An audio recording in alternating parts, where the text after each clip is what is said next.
Friends, Sindhu Bhairavi என்ற எபிசோடில் என்ன நடக்கலாம் அப்படிங்கிறத பற்றி பார்க்கலாம். இன்றைக்கான எபிசோட் எமோஷனலான அதிரடியான எபிசோட் அப்படின்னு சொல்லலாம். அன்னபூர்ணி காயத்ரி கிட்ட ரொம்பவுமே கதறி அழுது எமோஷனலாக என்னை மன்னிச்சிருமா அப்படிங்கிற மாதிரி சொல்கிறாங்க. காயத்ரியும் ரொம்ப எமோஷனலாக கதறி அழுகுறாங்க. ஒரு கட்டத்தில் நீ தினம் இனிமேல் கஷ்டப்படுறத நினச்சி உன் பக்கத்தில் என்னால் நிற்க முடியல அப்படிங்கிற மாதிரி சொல்லிட்டு அன்னபூர்ணி அங்கேருந்து கிளம்பிடுறாங்க. காயத்ரி அப்படியே கண் கலங்கி அழுதுகிட்டு இருக்காங்க. இப்போ சிவா நைட் நேரத்தில் ஹாஸ்பிட்டலுக்கு வேலைக்கு கிளம்பிக்கிட்டு இருக்காங்க. சிந்து என்ன ஏதுன்னு விசாரிக்கும் போது இந்த மாதிரி அதாவது சினேகா வர சொல்லியிருக்காங்க அப்படிங்கிற விஷயத்தை சொல்லிட்டு போய் தான் ஆகணுங்கிற மாதிரி கிளம்புறாங்க. அதே நேரத்தில் கொஞ்சம் கோபமாகவும் பேசிட்டு போகிறாங்க.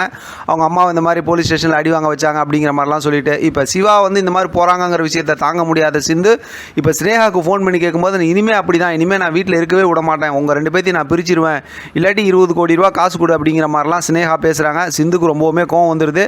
அடுத்து பார்த்தோம் அப்படின்னாக்கா இப்போ காயத்ரியை காட்டுறாங்க. இப்போ ரூம்குள்ளார வரும்போது பார்த்தா தூங்குறதுக்கு உண்டான அந்த ஏற்பாடுலாம் பண்ணி வச்சுருக்காங்க. பூ பால் பழம்லாம் இருக்குது. அதெல்லாம் பார்க்குற காயத்ரிக்கு ரொம்பவுமே கோவம் வந்துடுது. எல்லாத்தையும் பிச்சு போட்டுட்டு உட்காந்துட்டு அழுதுகிட்டு இருக்காங்க. இப்போ உள்ளே பார்த்தோம் அப்படின்னாக்கா அந்த பக்கத்து அதாவது அதை கதவை திறந்துக்கிட்டு பார்த்தோம் அப்படின்னா மெதுவாக இப்போ மகாவோட தம்பி உள்ளே வராங்க. எசக்கி இப்போ வரும்போதே பார்த்தோம்னா இருந்தாலும் எசக்கியோட கேரக்டர் செட் ஆகலைங்க. அந்த பழைய வில்லத்தனம்லாம் இல்லை. பாடி லாங்குவேஜ் அதெல்லாம் பார்க்கும்போது பார்த்தோம் அப்படின்னாக்கா பேசுகிறாங்க.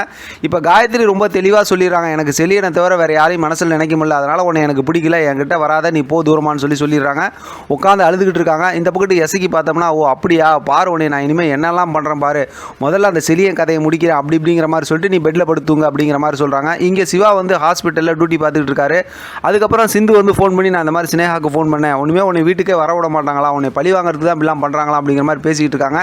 இப்போ சிவா சிந்துக்கிட்ட ஃபோன் பேசிக்கிட்டு இருக்காங்கன்னு தெரிஞ்சுக்கிட்ட ஸ்னேகா சிவாவை திட்டி போடுறாங்க. திட்டிவிட்டு ஃபோனெல்லாம் வச்சுட்டு எல்லா பேஷண்ட்லாம் பார்த்துட்டு என் ரூமுக்கு கேபினுக்கு வா அப்படிங்கிற மாதிரி சொல்லிட்டு போகிறாங்க. இதெல்லாம் அந்த பக்கத்து சிந்து ஃபோனில் கேட்டுடுறாங்க. இப்படியெல்லாம் அதாவது சிவாவை நீ கஷ்டப்படுத்துறியா அப்படிங்கிற மாதிரி. அடுத்து பார்த்தோம் அப்படின்னாக்கா இப்போ நைட்டு தூங்கி அடுத்த நாள் காலையில் பார்த்தா காயத்ரி படுத்திருக்காங்க. இந்த பக்கத்து பார்த்தோம் அப்படின்னாக்கா எசக்கி எந்திரிச்சிட்டு அப்படியே அதாவது நீ இந்த மாதிரி உன் ரூம் வரைக்கும் வந்துட்டேன், இனிமேல் பாரு உன்னை நான் என்ன பண்ணுறேன், உன் பக்கத்தில் நான் பெட்டில் படுத்துக்குவேன் அப்படி இப்படிங்கிற மாதிரிலாம் என்னென்னமோ பேசுகிறாரு பைத்தியம் மாதிரி.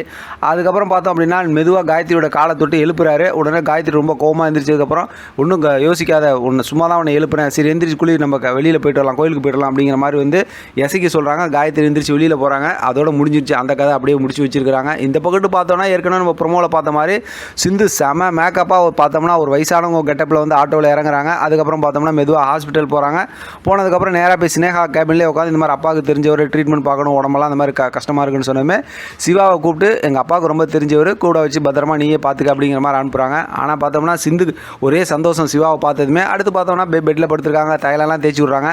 இப்போ சிந்துக்கு சாப்பாடு வரும்போது அந்த சாப்பாடை பார்த்தோம் அப்படின்னா சிவாவுக்கும் கொடுக்க போகிறாங்க. இது ஏற்கனவே நமக்கு தெரிஞ்சது தான். இது ஒரு பக்கத்து ஓடினாலும் இப்போ கதைக்கு வருவோம். இவ்வளோ பெரிய ஒரு கலவரத்தை பயங்கரமான ஒரு கதையை கொண்டு வந்துட்டு நம்ம டைரக்டர் பார்த்தோம்னா கிண்டல் பண்ணுற மாதிரி இப்படி ஒரு சந்தோஷமான ஒரு கதையை உள்ளே கொண்டு வந்துட்டார்.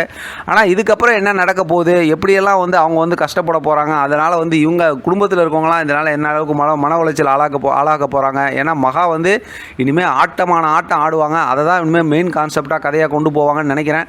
வெயிட் பண்ணி பார்க்கலாம் அடுத்து எப்படி இன்ட்ரெஸ்டிங்காக ஸ்டோரியை கொண்டு போகிறாங்கன்னு. இதை பற்றின உங்களோட கருத்து கமெண்ட் பாக்ஸ் தெரியப்படுத்துங்க. தொடர்ந்து ஆதரவு கொடுங்க. தேங்க்யூ ஃப்ரெண்ட், தேங்க்ஸ் ஃபார் வாட்சிங்.